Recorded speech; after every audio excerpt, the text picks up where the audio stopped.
na say wax si benn mbir bu am importance parce que la santé des usagers est une condition sine qua non un droit fondamental pour le citoyen su fekkee ne nag droit boobu dafa ñëw naax saay parce que dafa pris des décisions yoo xam ne jaarul yoon mais jaarul na ñu taxaw ñoom association consommateur bi ñu si nañ baax honorable Imara Sène d'avoir cette initiative de pays et d'avoir appelé les gens à faire le marché et dire non dans le cadre ñun association consommateur nee nañu si loolu on va prendre les mesures d'abord parce que là on va faire un point de presse on vous invitera tous et on vous indiquera et on va écrire une lettre de position après nag demander le rapport de tous les forces vives de la mission waxtaan na effectivement les services dont le Parlement waxtaan nañu ba génne lii seen xel hôpital Dantec bi ñu jaay lii sax fi am ñu annulé tout si gratuité comme possible tout jërëjëf Assane Boye pour les associations. Merci beaucoup doyen Assane donc dañuy daal di jox kàddu gi. asalaamaaleykum mbooloo mi di wax ne combat bi nag combat yu ñëpp la parce que nous sommes tous des consommateurs par définition bu ñu waxee maladie mooy consommateur la ñuy wax parce que hôpital Dantec boobu nga gis na ci conseil d'administration bi association de consommateurs yi ñu fa représenté lay malade kon li ñu wax ñun mooy que procédure bi nga xamante ne dañ ko jël pour defaraat hôpital Dantec kenn waxul ne bu ñu defaraat hôpital bi loolu amul kenn ko wax on est d'accord que ñu defaraat hôpital Dantec mais ñu jox ko institut social bi nga xamante ne moom la am moom la si doon consommateur yi doon gis seen bopp mais aussi tamit le modèle financier bi ñu bëgg a tabaxee hôpital Dantec bi ñu ko am na beneen modèle bu ko gën fuuf boo xam ne mu ngi fi loolu lañu bëgg a bàyyiloo xel le président de la république ñun président de la république lancé un message na ko monsieur le président moom moo njabooti ñëpp te lépp luy yàq alalu réew mi waru see ne kon bu ko gisee war na ko jeexal kon ñoo ngi koy ñaan ñu kàccee décision bi le plus rapidement possible ñu xool lu gën ñu def ko jërëjëf. Merci beaucoup monsieur. Donc on va passer la parole à monsieur Fodé Roland. meilleures conditions li war ci ñoom ñu def ko Sénégal nag lu ñu gis réew moo xam ne pour nga tabax hôpital da ngay jaay li nga xamante ne moom mooy wàllu hôpital bi pour tabax hôpital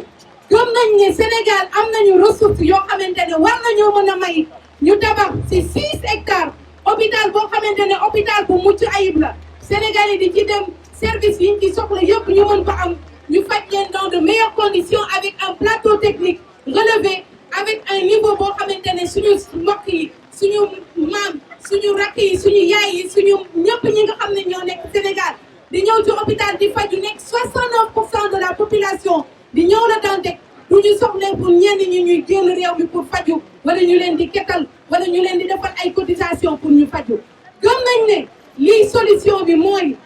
soxlawuñu jaay 3 hectares parce que des Sénégalais ont les possibilités d'investir tabax hôpital bi personnel bi ñu mën a am li nga xamante ne moom mooy seen liggéey ñu préserver ko nous solidarisons avec tous les contractuels avec toutes les personnes qui ont été impactées qui sont impactées par la fermeture de l'hôpital mais au-delà de ça par cette vente des 3 hectares qui n'aurait pas dû se faire et qui ne doit pas se faire. Nous demandons à l'État du Sénégal, au président Macky Sall, et nous lui disons que nous avons d'autres solutions, à moins qu'il n'ait pas d'autres solutions ou à moins qu'il ne veuille pas avoir une autre solution. Il y a toujours une solution qui pourrait nous permettre de ne pas vendre ces 3 hectares et de permettre à tous les Sénégalais qui viennent se soigner dans cet hôpital de pouvoir bénéficier des soins nécessaires. Leneen li ñuy wax mooy beneen étape bi mooy ñëpp ñi nga xam ne ñoom ñooy partie prenante yi nga xam ne ñoom ñoo seq lii di problème hôpital Aristide Le Dantec mu nekk patrimoine à plus de 100 ans ci yeneen réew yi dañ ko waroon a denc sauvegarder defar ko ba nga xamante ne lépp li ñu bëgg gis ko ci li amoon il y a 100 ans ñu mën ko gis nit ñi continuer di faju mais malheureusement ce n'est pas le cas le collectif ak ñeneen ñi nga xam ne ñoom ñoo seq lii ñuy daw ci àq ak yelleefu maladie mais àq ak yelleefu ñëpp ñi nga xam ne ñoom ñoo seq secteur de la santé mooy booloo dajaloo dajeeg partie prenante yëpp ñun ñëpp ñu xàccendoo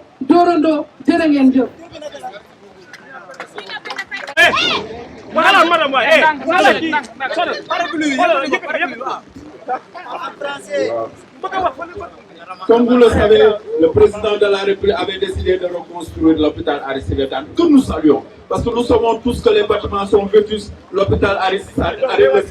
Le Dantec date de 112 ans. Donc sa reconstruction est une nécessité. Nous sommes tout à fait d'accord avec l'État sénégalais sur la reconstruction de l'hôpital. Mais la reconstruction,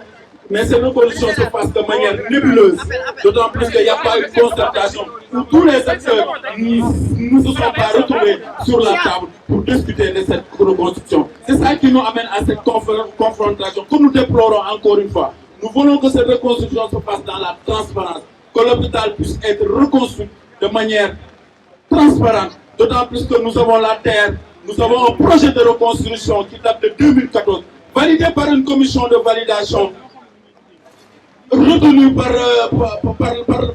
la Banque mondiale sur les 6 projets. Donc je pense qu'encore une fois, pour résumer, nous avons la terre, nous avons un projet de reconstruction, nous avons même un promoteur, le financement est déjà disponible. Il y a 92 millions sur la table. Donc dès demain, si l'État donne son feu vert, le promoteur peut commencer les travaux. Donc encore une fois, nous lançons un appel à l'État. La reconstruction ne doit pas nous diviser. Ce pays nous appartient. Ça appartient à tous les Sénégalais. Donc cette reconstruction doit se faire dans la concertation, que tous les acteurs se retrouvent sur une table pour qu'on puisse discuter de cette reconstruction. Encore une fois, le sort du personnel n'est pas encore réglé. Au moment où je vous parle, le sort du personnel n'est pas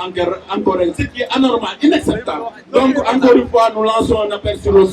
président sur le sort du personnel, qui devait être réglé depuis très longtemps. Donc encore une fois, nous remercions tous les camarades ici présents. Ça prouve encore une fois la détermination. Nous ne reculerons pas tant que cette reconstruction ne se passe pas dans la transparence. Merci beaucoup.